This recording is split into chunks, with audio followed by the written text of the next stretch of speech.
哇！今日好開心 ，Yellowplus 翻咗新嘅作品啦。咁呢一隻作品喺3月份嘅日本展啊推出嘅。咁啊，今次好快啲打開俾大家睇睇先。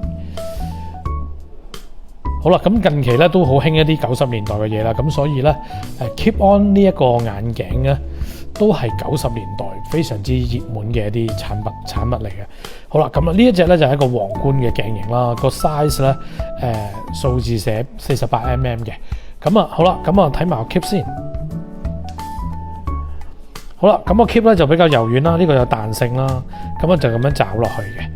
咁90年代咧就最流行呢一啲找上去嘅 keep on 啦，就唔係嗰啲揭起嗰啲啦。好，咁咁戴 keep on 呢啲眼鏡咧有啲注意嘅地方咧，就係個頭嘅，即係本身你個頭咧唔好太闊嘅，因為如果你 keep 咗個 keep on 之後，如果你個頭係好闊嘅話咧，首先個眼鏡要再調校啦。如果你就咁買翻去戴咧，如果有冇經過調校嘅話咧，好容易咧就會變咗咁樣。見唔見到中間個位會條罅會開咗，同埋呢度會曲咗。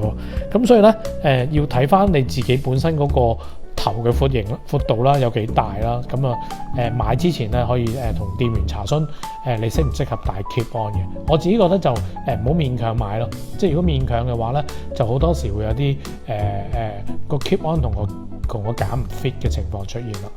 嗱，咁啊講多少少補充下啦，就係話例如個 keep on 點樣為止叫做啱自己，即係個眼鏡嘅咩尺寸為止啱自己個頭型啦。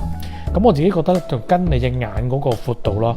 嗱，首先就係話如果隻架個鏡片嘅中線呢一條中線同呢一條中線咧，我覺得咧就係呢一隻架嗰個焦點啦。咁每個人都有唔同嘅焦點噶嘛，咁就要睇下呢隻架嘅焦點係幾多啦，然後搭落去你個焦點度睇下夾唔夾到啊。嗱，咁如果度呢個焦點咧，我哋可以咁樣度嘅，攞把尺啦，度一度。嗱，咁即由呢一點去到呢一點，就係呢一隻架嘅焦點啦。